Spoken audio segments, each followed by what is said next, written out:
It's good to be here and catch up with our regular guests in the flesh, in the studio. And joining me now is the Shadow Finance Minister, James Paterson. Good to see you, James. Good to be with you, mate. Just to get you on your portfolio to start with, there's been a lot of debate lately about possible new taxes, ideas raised at the Productivity Roundtable. Tell us where we're heading with this stuff. I mean, the idea of taxing people because they have empty bedrooms is outrageous. That's our property, not the government's. There are some pretty wacky ideas out there at the moment, and it is very telling that the Albanese government is not even willing to rule out the craziest ideas in the public debate at the moment, let alone somewhat more mainstream ones. The crux of this problem, Chris, is that Jim Chalmers has let spending get out of control. This financial year, it'll be the highest level as a proportion of the economy since 1986 outside the pandemic. And his only way of fixing that problem is by raising taxes. So he's softening the ground, trying to prepare us for tax increases that Labor did not take to the election. In fact, they ruled out at the election and said it was a Liberal Party scare campaign to suggest they would raise taxes after the election.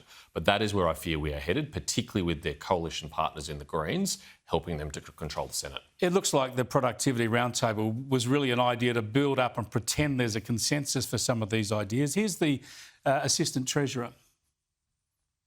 What I will say, Speaker, is that those opposite have reduced themselves. And when it comes to tax, to this rule-in, rule-out game, what I would say is our tax policies have not changed. It's to reduce taxes on taxpayers, and that's what I stick by.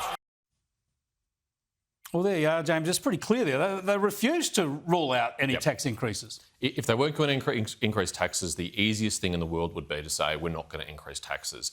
And it is telling because the Prime Minister did start to rule this sort of stuff out about a week ago. He said, of course, we're not going to do anything in this term that we didn't take to the election, but he hasn't repeated that since. Jim Chalmers has never said it, and they're certainly not saying it in the Parliament where they're bound to tell the truth. Yeah, well, with spending at record levels and taxation at record levels, I think it's pretty obvious that the problem isn't the low tax. We need to get spending down, but that's a pretty unpopular thing to do. I want to tap into your national security brain, even though it's not in your portfolio area at the moment. My concern about what we now know about Iran, that firstly, that Albanese and Labor have been so slow to act. So many people, both within this country, within the coalition, commentators at home and abroad have been calling for action against Iran, and Labor has been so reluctant to act until now. Why? Well, we welcome what the government has done, and it is the right response to this, but it shouldn't have taken an incident this serious for them to realise that the bilateral relationship in Iran is not in Australia's national interest. In the last Parliament, when I was the Shadow Minister for Home Affairs, I wrote to Claire O'Neill, the Minister for Home Affairs, not once, not twice, but 3 times, offering bipartisan support to change the law so that the IRGC could be listed as a terrorist organisation.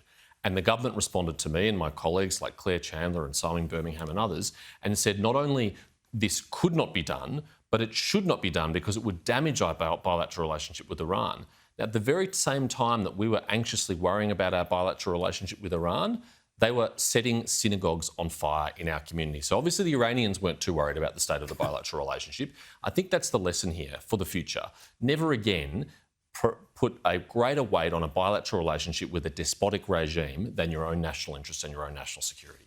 I want to ask the question that I think is the big question that most Australians outside the political bubble might be thinking about, and that is, has the Iranian terror on our shores actually worked? Has the anti-Semitism and anti-Israeli sentiment that they have helped to stir up on our streets and in our communities helped to push the Albanese government to recognise the non-existent state of Palestine, therefore actually achieving the aims Iran was setting out to achieve? Well, Iran would have had a couple of objectives from what they did. The first would have been to terrorise the Jewish community. Yes. Well, unfortunately, that has worked.